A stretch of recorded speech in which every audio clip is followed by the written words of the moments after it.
बिस्मिल्लाहिर्रहमानिर्रहीम। आप दोस्तों की तशरीफ़ आवरी का शुक्रिया। अगली दफ़ा कोशिश करेंगे आपको यहाँ कोई इंटरनेट का भी सिस्टम मिल जाए, लेकिन उसके बाद आपने शरारतें नहीं करनी उस इंटरनेट पे, उसे दुरुस्ती इस्तेमाल करना है, ठीक है। देखिए, आज की प्रेस कॉन्फ्रेंस में जो सबसे इम्पॉर्टेंट बात मैं सबसे पहले करूँगा, और उसके बाद दो तीन बातें हैं जो डेवलपमेंट्स हुई हैं पिछले 2 दिन में, उनके ऊपर बात करूँगा। सबसे पहले जो सबसे इम्पॉर्टेंट बात है वो ये है कि पाकिस्तान के अंदर इस टाइम दुनिया पूरी में भी पिछले चंद हफ्तों के अंदर रिकॉर्ड महंगाई हुई है। महंगाई की वेव, इसमें कोई शक नहीं कि जब से कोविड गया है, और हम आपको बताते रहते थे कि ये इंटरनेशनल महंगाई है, हमने आपको बताया था, आपको याद होगा, बार बार आपको बताया था। लेकिन अब वो इंटरनेशनल महंगाई जब पाकिस्तान में तब हो रही थी तो आप दुनिया के अदाद-ओ-शुमार देखते थे और पाकिस्तान के देखते थे, तो हम आपको बार बार बताते थे कि महंगाई हो रही है, बिल्कुल पाकिस्तानी अवाम को तंगी आ रही, लेकिन दुनिया के अदाद-ओ-शुमार से आप कंपेयर करें तो आप, अल्लाह का शुक्र है, बहुत नीचे हैं। आपको पूरी दुनिया की पेट्रोल की प्राइसेस बताई जाती थी और पाकिस्तान की तो आपको दिखाया जाता था कि जिस भी मुश्किल तरीके से इमरान खान ने मैनेज किया हुआ है, लेकिन मैनेज किया हुआ है, दुनिया की महंगाई से हमने उसको अदाद-ओ-शुमार को नीचे रखा हुआ था। अब अगर आप अदाद-ओ-शुमार देखें तो वो घड़ी की सुई दूसरी तरफ घूम गई है। अब दुनिया की परसेंटेजेस को आप तोड़ चुके हैं, अब 30% से ऊपर जा चुके हैं इन्फ्लेशन के अंदर, जो आपकी रियल इन्फ्लेशन है। और अभी आप बिजली का बिल जब पे करेंगे तो बिल्कुल वो आपको एग्जैक्टली फील हो जाएगा, क्योंकि पेट्रोल आप पहले ही पे कर रहे हैं, बिजली का बिल आएगा, अशिया खुर्दोनोश किरायों के रेट्स पहले आपके बढ़ गए, तो आपको एग्जैक्टली अंदाजा हो जाएगा कि जो 11, 12, 13% को कभी ज्यादा से ज्यादा पाकिस्तान में महंगाई ने हिट किया है, वो अब 30% को आपकी महंगाई जो है वो हिट कर रही है। आज उस सिलसिले में पाकिस्तान तहरीक इंसाफ ने कॉल दी हुई है रात 9 बजे, पूरे पाकिस्तान में अवाम से अपील की हुई है कि निकलें। क्यों निकलते हैं हम? 2 तरीके होते हैं। एक तरीका है कि आप चुप करके जुल्म सहते हैं, और दूसरा तरीका होता है कि आप मिल के एफर्ट करते हैं उस चीज़ को हटाने की। हम गांव के लोग हैं, गांव में ट्राली फंस जाए, गड्ढा फंस जाए, तांगा फंस जाए या खोता खूज चला जाए, तो फिर सारे इकट्ठे होकर जोर मारीदा उन्होंने बाहर कढ़ने वास्ते, एक बंदा नहीं कर सकता। तो इस दफ़ा असल में खोता खूह में चला गया है। अब जब तक आप सारे मिलके रस्से पे जोर नहीं मारेंगे, ये खोता कुएं से बाहर नहीं आएगा, और जब तक खोता कुएं से बाहर नहीं आएगा, हमें ये बदबूदार पानी पीना पड़ेगा सबको। तो इसलिए अगर आप ये सोचेंगे कि आप तो घर में ARY देखेंगे और ARY के ऊपर मज़ारा देखेंगे बैठ के रिमोट लगा के, हमायत आपकी इस मज़ारे के साथ है, आपकी एहतजाज इस इंपोर्टेड हुकूमत के खिलाफ है, आप एक गैरतमंद पाकिस्तानी हैं, आप एहतजाज तो इस इंपोर्टेड हुकूमत के खिलाफ करते हैं। पेट्रोल की कीमत जो बढ़ाई है वो तो आपको तकलीफ दे रही है, आप इनसे निजात चाहते हैं, लेकिन आप बैठेंगे रिमोट कंट्रोल पकड़ के, तो फिर ऐसे नहीं होना। ये खोता खूह में गया हुआ है, आपको अब रस्से के ऊपर खड़े होकर रस्सा हाथ में पकड़ के जोर मारना पड़ना है, जिसका मतलब यह है कि आपको बाहर निकलना पड़ना है। आज शाम को 9 बजे आपको उसी तरीके से निकलना पड़ना है जिस तरीके से जब यह हुकूमत हमारी को भेजा गया था, तो अगले दिन लाखों करोड़ों की तादाद में आवाम बाहर आई थी पूरे पाकिस्तान के अंदर, जिसका मुझे मेरा ख्याल बताने की जरूरत नहीं, सबको याद है। आपको वो रिपीट करना पड़ना है, अपने लिए, हमारे लिए नहीं, अपने लिए, क्योंकि तकलीफ ये सबकी साझी है, इसमें एफर्ट भी साझी करनी पड़नी है। तो इसलिए कोशिश करें कि अब आप, आज शाम 9 बजे का टाइम है, सब निकलें पाकिस्तान में, हर जगह पर निकलें। जो जो पूरा स्केड्यूल दिया हुआ है, लाहौर में लिबर्टी मार्केट है, शारा कायदीन कराची के अंदर है, F9 पार्क इस्लामाबाद के अंदर है, हश्त नगरी गेट जो है वो पेशावर के अंदर है, इसी तरीके से तमाम घंटा चौक, घंटा घर फैसलाबाद के अंदर है। हर जगह की जगह आपको बताई हुई हैं। आज शाम आप सब निकलेंगे, इकट्ठे होकर जोर मारेंगे, तो ये फंसा हुआ गड्ढा, ये फंसी हुई ट्राली, एक खूह दे विच गया होया खोता बाहर निकलेगा। अब मैं दूसरी बातें करता हूं। इनका एक भोलू पहलवान है, अक्सर सच बोल, दो है, बुनियादी तौर पे दो है, माजरत चाहता हूं। एक वो हुसैन नवाज है और एक हमारा खुर्रम दस्तगीर है। अगर इनका खाना खाने से पहले इंटरव्यू लें तो उस टाइम इनकी बात और होती है। अगर इन्होंने रज के खाना खाया हो तो उस तो बाद इन्होंने सूकर चढ़ दी है।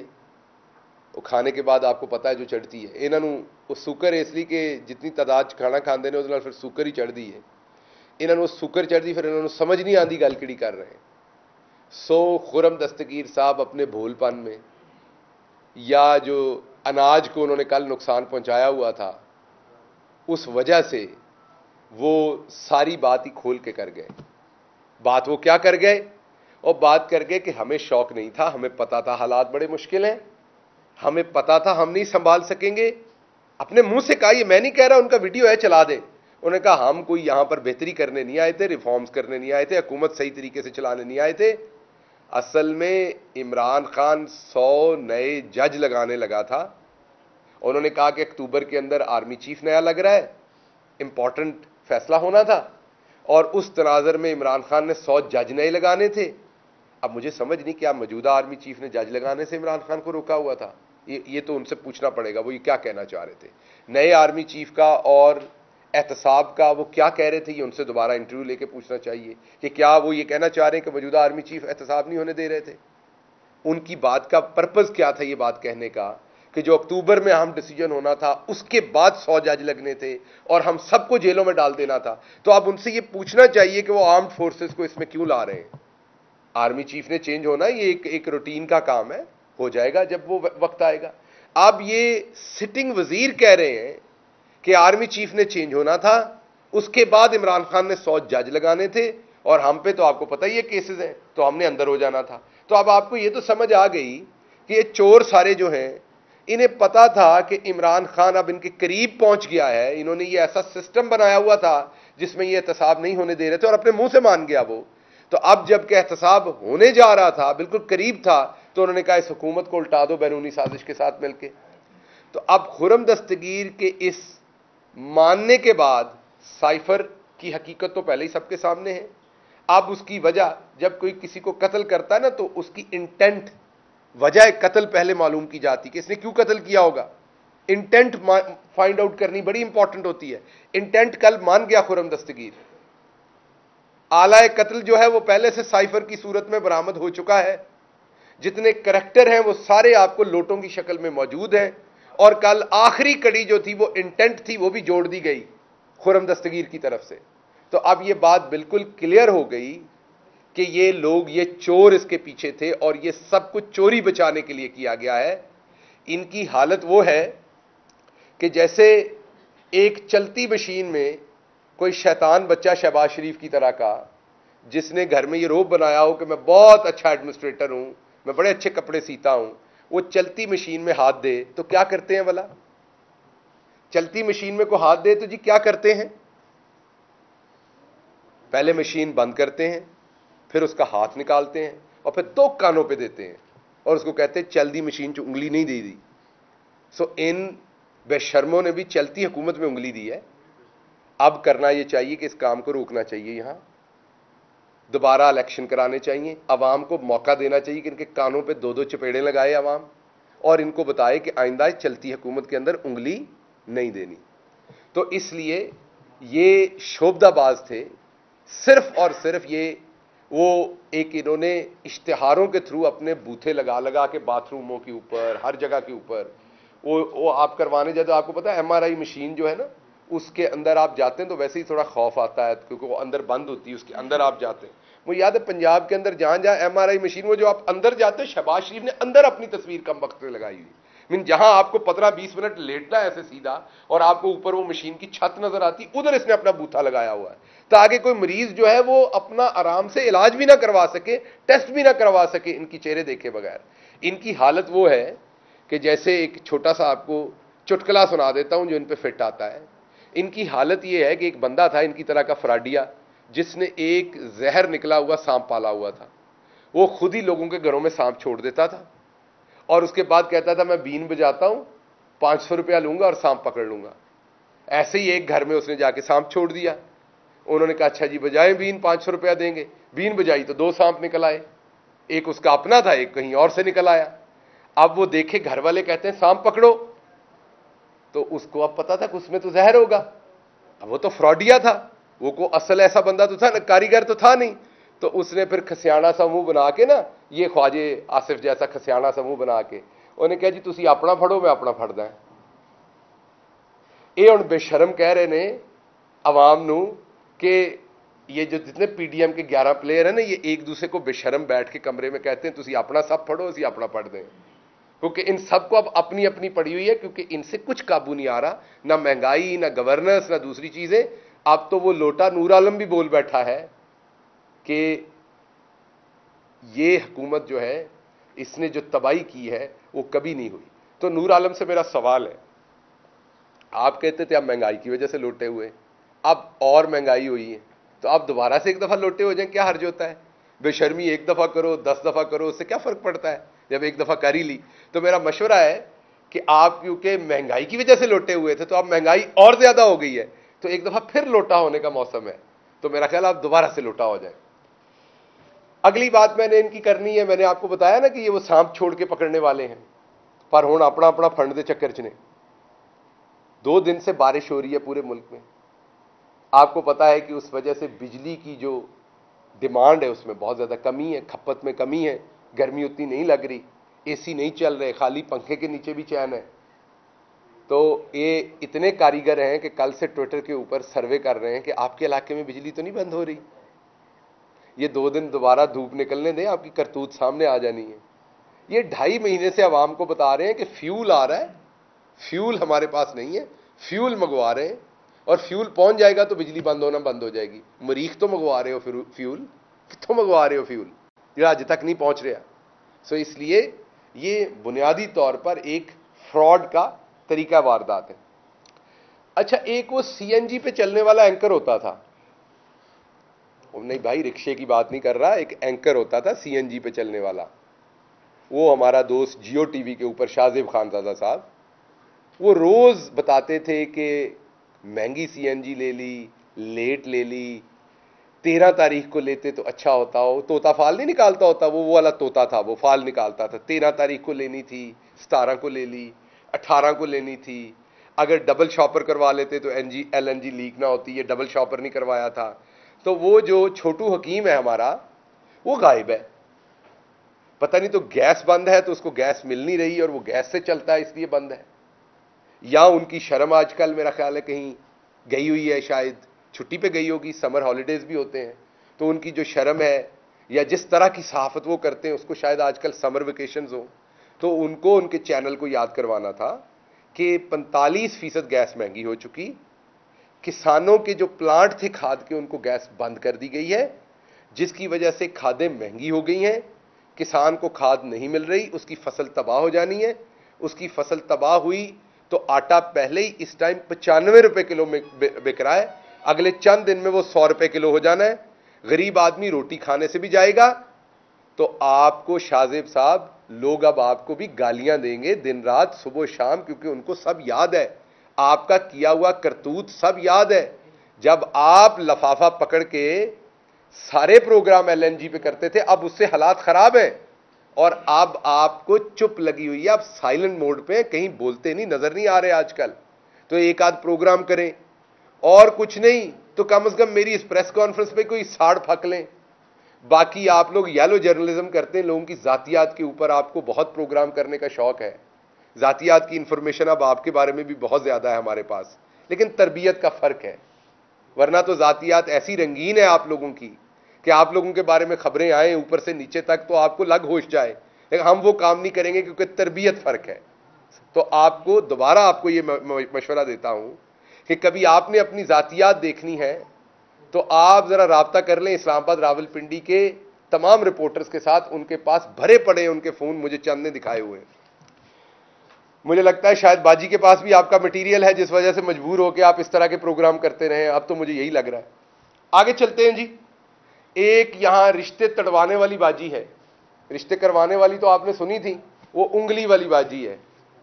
उंगली मार का बाजी आपने देखी है ना, ऐसे से करके, ऐसे उतार के बताता हूं, ऐसे से करके बोलती हैं, जो कभी इधर उंगली जाती है कभी इधर उंगली जाती है, वो जो बच्चों को डराती हैं। अब माएँ तमाम उनका नाम लेके बच्चे सुलाती हैं कि बेटा सो जो, आंटी मरियम आ जानी, मरियम औरंगजेब, तो बच्चे धड़म से सो जाते हैं फौरन। तो इसलिए एक तो मेरी पुरजोर ख्वाहिश है कि ये YouTube के ऊपर उनकी एड ज्यादा डाले जाएं, क्योंकि शाम में लोगों के बच्चे सोते नहीं, YouTube देखते हैं। अब YouTube पे भी उंगली वाली मरियम औरंगजेब नजर आनी चाहिए, वो जो कहती थी रोए पिटे, वो रिश्ते तड़वाने वाली बाजी जो है, वो बताती थी आटा चोर, चीनी चोर, फलाना चोर, एक गर्दान होती थी। बाजी हुण जरा दस हुण गैस चोर कौन है, बाजी जरा सानू दस हुण बिजली चोर कौन है, बाजी हुण दस है जिन्हें चोर ने इत्थे को 8 करोड़ रुपया लगवाया है इस्लामाबाद में प्राइम मिनिस्टर हाउस के स्विमिंग पूल पे, वो चोर कौन है। बाजी हुण 10 पनाहगाह में लोगों की रोटी छीनने वाला चोर कौन है, लंगर खाने के ऊपर रोटी छीनने वाला चोर कौन है। और बाजी आपसे पूछना यह था कि वो जो आपने 2000 रुपया दिया लोगों को उंगलियां निकाल के और आंखें निकाल के, उस 2000 से अवाम ने क्या क्या करना है, क्योंकि पैसे बचे पड़े हैं लोगों के पास। सारे खर्चे पूरे करने के बाद मेरे कुछ जानने वाले गरीब लोग हैं, उन्होंने आटा भी ले लिया है, घी भी ले लिया है जो 300 रुपए किलो महंगा हुआ है, आटा 100 रुपए किलो वाला भी ले लिया है, बिजली का यूनिट जो 14 रुपए से 32 रुपए हुआ है वो भी उसी 2000 में उन्होंने दे लिया है, जो पेट्रोल 185 रुपए और डीजल 115 रुपए महंगा हुआ उसका फर्क भी वहीं से दे लिया है। उन्होंने तमाम चीजें करके उनके पास 797 रुपए बचे पड़े हैं। बाजी क्या मशवरा दें कि उस 797 रुपए से वो लॉस वेगस ना घूम आए या कहीं और सैर शहर ना कर आए, तो कोई मशवरा दे दें बाजी, या कोई एक दूसरी शादी ना करा लें आप। अब रिश्ते तड़वाने के साथ साथ रिश्ते करवा भी दें तो बेहतर होगा। तो ये जो रिश्ते तड़वाने वाली बाजी है हमारी, इससे हमारी रिक्वेस्ट है कि ये लोगों को उस 2000 रुपए का मुसर्रफ जरूर बताएं, क्योंकि पैसे बचे पड़े और अब लोगों को फिक्र ये है कि क्योंकि वो 2000 के पैसे बचे पड़े उनके घर पे डाका ना पड़ जाए उस वजह से। और अब कई लोग सोच रहे हैं कि उसी 2000 में से वो एक सिक्योरिटी गार्ड भी रख लें, क्योंकि रकम इतनी भारी आ रही है घर में और सारा खर्चा करके वो रकम बच जाती है, तो कहीं घर में डाका ना पड़ जाए और नुकसान ना हो। तो अब उसी 2000 रुपए में वो जो है एक सिक्योरिटी गार्ड भी रख रहे हैं। लेकिन मुझे तो लग रहा है इसमें उसके बाद भी पैसे बच जाने, तो एक शाहजेब खानजादा जैसा एंकर भी रख लेना चाहिए बंदे को अपना ही मशहूरी करने के लिए। पैसे तो बहुत ज्यादा है, 2000 में से उसे भी पैसे दे देने चाहिए। आगे आखिरी चीज जो मैंने कहनी है वो ये कहनी है कि आप लोगों की जो चोरी चकारी थी वो अवाम को समझ आ गई। आप लोगों ने इसके बाद एक बड़ी गंदी हरकत की है, उसकी इन्वेस्टिगेशन आपने करनी है। हुकूमत, अफवाज पाकिस्तान यहां मौजूद है, इन्वेस्टिगेशन की जाए। खान साहब की असैसिनेशन के लिए अफगानिस्तान के अंदर किसी को हायर किया गया, उनकी जान लेने के लिए वहां पर इस चीज का इंतजाम किया गया। यहां पर जो उनके लोकल ऑपरेटर हैं उनको जब वो इंस्ट्रक्शंस आई तो वो वहां से जाहिर बात है वो इंटरसेक्ट हुई और वहां से हमें पता चला। हमें कैसे पता चला? इस मुल्क के हर इदारे, सहाफत हो, पुलिस हो, कोई भी इदारा हो, हर जगह पर ऐसे लोग बैठे हैं जो महब वतन हैं, जो अपने लीडर से मोहब्बत करते हैं, जो समझते हैं कि इमरान खान ना सिर्फ पाकिस्तान बल्कि उम्मत मुस्लिमा का सरमाया है। और उसके बाद जो काउंटर टेररिज्म खैबर पख्तूनख्वा का डिपार्टमेंट है, उन्होंने एक अलर्ट जारी किया। तो अब इसकी इन्वेस्टिगेशन एक तो होनी चाहिए, और एक जितनी एक मुजरमा को सिक्योरिटी मिलती है जिसका नाम मरियम सफदर है, जिसका कभी कोई उसने ओहदा नहीं उसके पास सरकारी रहा, उसके बराबर सिक्योरिटी एटलीस्ट जो है वो खान साहब को मिलनी चाहिए। और जो सिक्योरिटी के मेजर्स हुकूमत ने लेने वो जरूर लें, और ये हमने इन्फॉर्म करना है कि हमें इन साजिशों का पता है, इसकी इन्वेस्टिगेशन होनी चाहिए।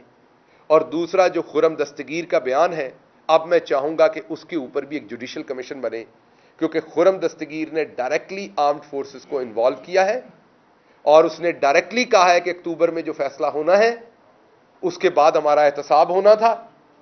तो आर्म्ड फोर्सेस को, DGISPR साहब को इसके ऊपर फौरी एक्शन लेना चाहिए। उनके इस बयान के ऊपर उन्होंने एक तो फौज को ना सिर्फ सियासत में घसीटा है, बल्कि उन्होंने फौज को इस साजिश में घसीटने की कोशिश की है। उन्होंने फौज के ऊपर इल्जाम लगाने की कोशिश की है। वो एक सिटिंग वजीर हैं, उनसे इस चीज का हिसाब लिया जाए, या कोई फिर जय्यद सहाफी जो है उनके सामने बैठ के इंटरव्यू करे और उनसे पूछे कि इमरान खान तो अभी हुकूमत में थे मार्च अप्रैल में, तो क्या जो 100 जज उन्होंने जाके अक्टूबर में हायर करने थे, नए जज रखने थे, नए जज, क्योंकि जजों की तादाद कमी है, केसेस ज्यादा हैं, उस वजह से इंसाफ नहीं हो पा रहा तेजी से, तो जो नए जज लेके आने थे ताकि इंसाफ तेजी से हो, वो क्या वो मार्च अप्रैल में क्यों नहीं रख सकते थे? तो क्या कहना चाह रहे खुर्रम दस्तगीर? इस चीज की मुकम्मल इन्वेस्टिगेशन होनी चाहिए। और उसके साथ साथ मैं दोबारा आवाम से अपील करूंगा कि आज शाम 9 बजे आप सब ने मिलकर ये जो खोता खूह में चला गया हुआ है ये बाहर निकालना है। अगर आप घर पे बैठेंगे तो ये काम नहीं होना। अगर आप घर पे बैठेंगे तो अभी आप जो 234 पे तेल खरीद रहे हैं, मैं आज आपको बता रहा हूं अगले चंद दिन में ये 234 वाला आपको 272 रुपए पे खरीदना पड़ेगा। ये मैं आज आपको बता रहा हूं। जो रुपया आज 33 रुपए कम हुआ, अगले चंद दिन में ये रुपया 40 रुपए को क्रॉस करेगा। मीन उसका जो उसके अंदर जो डेप्रिसिएशन हो रही है।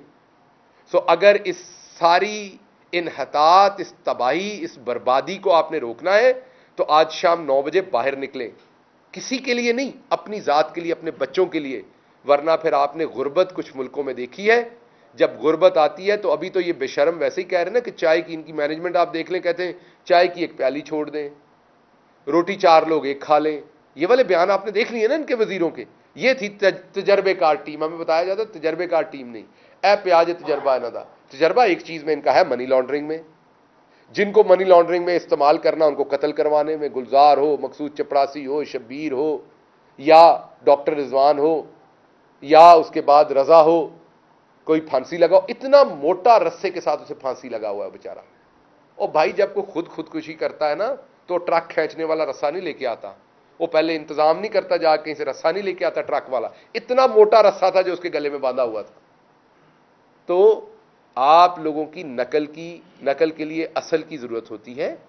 कम से कम आप लोग क्योंकि फ्रॉडिये हैं इस तरह के, ये मनी लॉन्ड्रिंग शॉन्ड्रिंग के, तो आप फिर कोई किराए का कातिल ही हायर किया करेंगे। काम मेरा ख्याल आपने अपने हाथों ही किया है, इसलिए आपसे ऐसा हुआ। आपने कहा एक तो ये बता दें कि रिश्ते तोड़वाने वाली को बता ही दें कि रिश्ता किसका टूटा है। इससे नंबर 1 ਉਹ ਚੌਰੀ ਸਾਹਿਬ ਤੁਹਾਡਾ ਮੇਰਾ ਟੁੱਟ ਜਾਣਾ। ਜਿੰਨੀ ਮਹਿੰਗਾਈ ਹੋ ਗਈ ਹੈ ਤੁਹਾਡੇ ਕੋਲ ਤਨਖਾਹ 'ਚ ਕੰਮ ਨਹੀਂ ਪੂਰਾ ਕੀਤਾ। ਗੱਲ ਤੇ ਸੁਣੋ ਮੇਰੀ ਚੌਰੀ ਸਾਹਿਬ, ਜੋ ਹਾਲਾਤ ਹੋ ਗਏ ਨੇ ਭਾਬੀ ਨੂੰ ਤੁਹਾਡੇ ਕੋਲੋਂ ਰਾਸ਼ਨ ਨਹੀਂ ਦਿੱਤਾ ਜਾਣਾ ਲਿਜਾ ਕੇ। ਮੈਨੂੰ ਤੇ ਫਿਕਰ ਆਪਣੇ ਭਰਾ ਦੀ ਪਈ ਹੈ।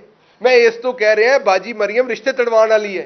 इसने हर घर रिश्ते तड़वा देने जिस तरह की महंगाई की हुई है। महंगाई है, अमन की सूरत हाल है, पेट्रोल डॉलर है, और इसके साथ साथ ज़िमनी इलेक्शन भी आ रहे हैं। खान साहब कब निकले हैं ज़िमनी इलेक्शन में की कैंपेन के हवाले से? क्योंकि हर चीज़ अब आपके सामने। पहले तो मैं ठीक हूँ सुन लें जी। आपने जुडिशल कमीशन का कहा है, आप समझते हैं कि इससे कबल जो जुडिशल कमीशन बने थे उनसे आपको इंसाफ मिला था? अच्छा, दो बातें।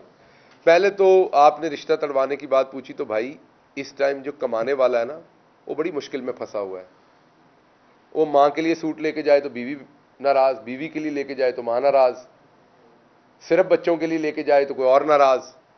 तो लोगों के महंगाई की वजह से बजट टाइट हो गए हैं, अब खाने के लाले पड़े हुए हैं। तो इससे आपको क्या लगता है कि इससे घरों में नातफाकी नहीं होगी, लड़ाई नहीं होगी? जब रिसोर्सेज कम होंगे टेंशन नहीं होगी? जब आप बच्चे की फीस टाइम पे नहीं देंगे तो बेगम से आपकी लड़ाई नहीं होगी? तो मैं इस मुताबिकत से कह रहा हूं, पहली बात। दूसरी बात, ज़िमनी इलेक्शन की आपने बात की, वो करतूत आपने इनकी कल लाहौर में देख ली जो इन्होंने किया है। जिस तरीके से इन्होंने शब्बीर साहब जो हमारे कैंडिडेट हैं उनके दफ्तर के ऊपर जिस तरीके से, वो अभी यास्मीन राशिद साहबा ने कंप्लीट प्रेस कॉन्फ्रेंस में बात की, इसलिए मैंने की नहीं, रात मैंने ट्वीट किया था इस पर। जिस तरीके से गोलियां मारी हैं इन्होंने, वो लोटे नज़ीर चौहान ने जिस तरीके से आके वहां पर, क्योंकि उसको अपनी हार यकीनी नजर आ रही है, लोग लोटे को तो वोट नहीं देंगे। वो लोटे के खिलाफ, ये शब्बीर तो पढ़ा लिखा वकील है, LLB है, अल्लाह की कसम यकीन करें लोटे के खिलाफ खोता खड़ा कर दें तो लोग उसको भी वोट देंगे, क्योंकि वफादार तो होगा ना वो। इस लोटे को तो लोगों ने वोट नहीं देने। उसको हार नजर आ रही है, इस वजह से उसने इस तरीके की घटिया हरकत की कि वहां एक बच्चे को फायर मारा, वहां पर लड़ाई मार कुटाई की। तो इनको अपनी हार जो है ना वो नविश्ता दीवार। दूसरी आपने जुडिशल कमीशन की बात की, तो जुडिशल कमीशन में अगर कभी सजा नहीं मिली, कम से कम लोगों को चानन काफी मिल गया कि इसके अंदर गंदगी क्या थी। जब वहां प्रोसीडिंग होती है तो सहाफियों को मटेरियल मिलता है और सहाफी फिर पब्लिक से शेयर करते हैं, तो चानन काफी हो जाता है कि इसके अंदर क्या कुछ हुआ। खान साहब बहुत जल्द निकल रहे हैं इंशाल्लाह, बहुत जल्द ज़िमनी इलेक्शन की कैंपेन पे खान साहब निकल रहे हैं।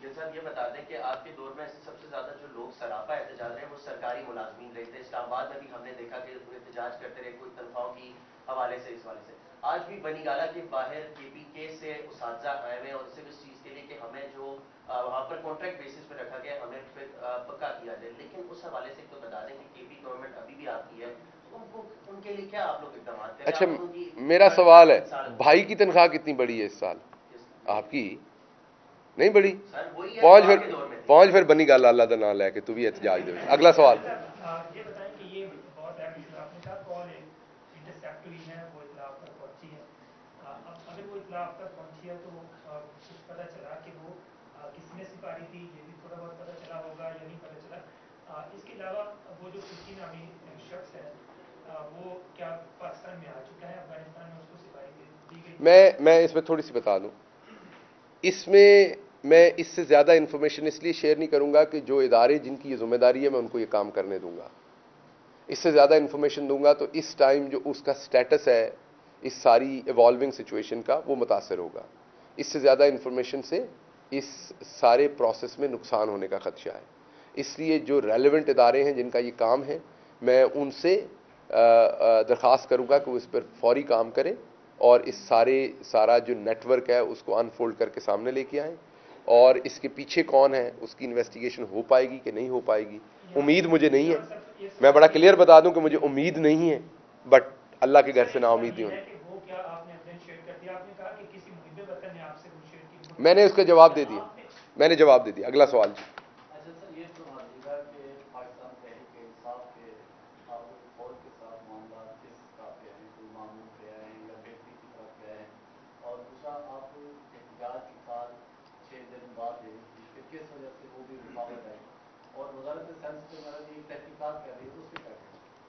देखिए, दो बातें उस पर, तो जो वजारत साइंस एंड टेक्नोलॉजी पे मैंने पहले दिन एक ट्वीट कर दिया था, वो ट्वीट मेरा जवाब है। जब दिल करे उस जवाब को पढ़ा जाए और जब दिल करे उसको किसी अदालत में ले जाके उस पर कार्रवाई की जाए, इसलिए कि जब इतनी शिद्दत के साथ मंजी पीढ़ी ठोकी जाती है तो अगर अपनी मंजी के नीचे कुछ ऐसा पड़ा हो तो आप ऐसी हरकतें नहीं करते, आप चुप साधते हैं या चुप करके किसी और मुल्क की आप जो है वो टिकट खरीदते और निकल जाते हैं। तो इसलिए उसका जवाब तो दे चुका। जो आपने बात की, दूसरा सवाल आपका क्या था? पाक फौज के साथ आपके तरह आप पाक फौज के अंदर आज सर्वे करवा लें, मैं चैलेंज से कहता हूं। फौज क्योंकि सियासत में नहीं, लेकिन जाहिर बात है जो पाक फौज के अफसरान हैं, उनकी फैमिलीज हैं, उनके जवान हैं, वो सियासी सोच तो रखते हैं, उनको वोट का हक तो दिया हुआ है, उनसे वोट का हक तो नहीं आप छीन सकते ना। वो अपनी वर्दी के अंदर किसी सियासी अमल में उन्होंने नहीं जाना, लेकिन वोट तो देते हैं वो। तो आप आज उनसे ज़रा सर्वे करवाएं तो आपको ये नज़र आएगा कि अल्लाह के करम से मोर देन 95% फौज जो है वो आज पाकिस्तान तहरीक इंसाफ को, उसकी फ़ौज का एक एक बंदा, उनकी फैमिलीज़ का बंदा जो है वो वोट देगा अगर आज इलेक्शन होता है। तो फ़ौज के साथ जो पाकिस्तान तहरीक इंसाफ का रिश्ता है वो वही रिश्ता है जो दो सगे भाइयों का होता है। फ़ौज के साथ हमारा वही रिश्ता है जो दो सगी बहनों का होता है। फ़ौज के साथ वही रिश्ता है हमारा जो दो जिगरी यारों का होता है। फ़ौज के साथ हम नून लीग थोड़ी हैं कि हमारा फ़ौज के साथ कभी रिश्ता ऊपर जाना है, कभी नीचे जाना है। ये इतने बेवजन हम नहीं हैं कि ज़रा से झटके से छलक जाएं और बाहर निकल जाएं। हाँ, ये ज़रूर है कि हमें सबको ये सोचना है कि हमारी फ़ौज को कंट्रोवर्शियल करने के लिए किस किस ने ये रोल प्ले किया है, और हमारी बहादुर अफवाज जो इस मुल्क की मैं ये कहूँगा कि इस मुल्क की जो सलामती है उसकी ज़मानत है। हर एक के पास कुछ होता है ना। किसी मुल्क के ऊपर को हमला आवर होगा, वहाँ से तेल लेना चाहता होगा। किसी मुल्क से कोई टेक्नोलॉजी है, हमारे पास ना तेल है ना टेक्नोलॉजी। हमारी कंपैरेटिव पावर एक ही है, और वो हमारी कंपैरेटिव पावर हमारा दिफा है, हमारा एटमी प्रोग्राम है। हमारे ऊपर ये जो कुछ भी हो रहा है ये उसको हथियाने के लिए हो रहा है। जब हमें माशी तौर पर तोड़ा जाएगा तो अगला फिर हमारे हाथ से वो छीना जाएगा। इंशाल्लाह ऐसा नहीं होने देगी पाकिस्तानी कौम। लेकिन ये जिसकी भी साजिश है और जो इस तरफ को हालात लेके जाना चाहता है वो कौन है, वो अवाम को नजर आ रहा है। अवाम समझ रहे हैं उस बैरूनी साजिश को, उस बैरूनी साजिश की कड़ियों को अवाम समझ रहे हैं, और अवाम को पता है कि पाकिस्तान को लीबिया बनाने की कोशिश की जा रही है, पाकिस्तान को शाम बनाने की कोशिश की जा रही है, पाकिस्तान को एक ऐसी स्टेट बनाने की कोशिश की जा रही है जिसको खुदा न खास्ता वो दुश्मन चाहता है कि इसको तोड़ दिया जाए। लेकिन पाकिस्तानी कौम जिंदा है, आज शाम को भी निकलेगी, इसकी हिफाजत करेंगे। लेकिन ये बात दुरुस्त है कि इस बैरूनी साजिश से हमें नुकसान जरूर पहुंचा है, ये इसको मानने में कोई आर नहीं है।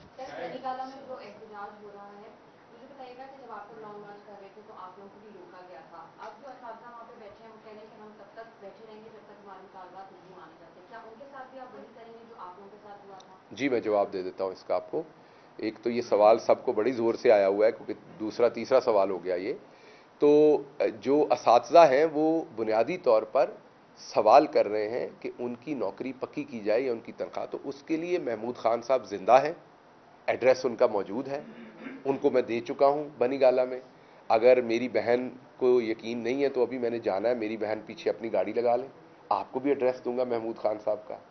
तो आपके पास इतनी तौफीक होगी कि गाड़ी में तेल डाल के, मेरा मशवरा है कि इतना आपको फिक्र हो रही तो साथ पेशावर भी चली जाएं आज। और मैं यही कह रहा हूं, साथ ले जाएं असातिज़ा को, तो आप उनको ज़रा महमूद खान साहब के दफ्तर तक छोड़ाएं मेरी बहन, ताकि वो वहां पर जहां पर उनको बात करनी चाहिए वहां करें। हम किसी का रास्ता नहीं रोकेंगे, हमने तो किसी का रास्ता नहीं रोका अपना सारा टाइम, तमाम लोगों के साथ बात की। यहां पर तो लोग सामने बैठे होते थे दफ्तर से, उनसे बात करते थे, एंगेज करते थे।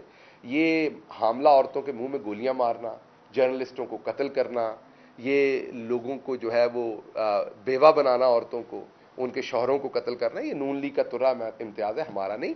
वो शौक से जब वो उनका दिल करे केपी के गवर्नमेंट के साथ बैठे, हम उन्हें एड्रेस भी देंगे। अगर आपको कोई शक होगा एड्रेस लिख के आपके हाथ में देंगे, आप उन्हें साथ लेके जाएं माशाल्लाह। हाँ, तुसी रह गए सी मैनू, जरूर पूछो मेरी जान, पूछो। थोड़ा जा उच्ची, बहुत ही तुसी जरा लगता राती 11 बजे वाली गुफ्तगू कर रहे हो, जरा थोड़ा उच्चा थोड़ा जा, आवाज नहीं आ रही, यकीन करें मुझे, थोड़ा सा ऊंचा। आपने कहा फौज सियासी अमल से दूर है, हाँ। साला तारीख इस बात की नफी करती है।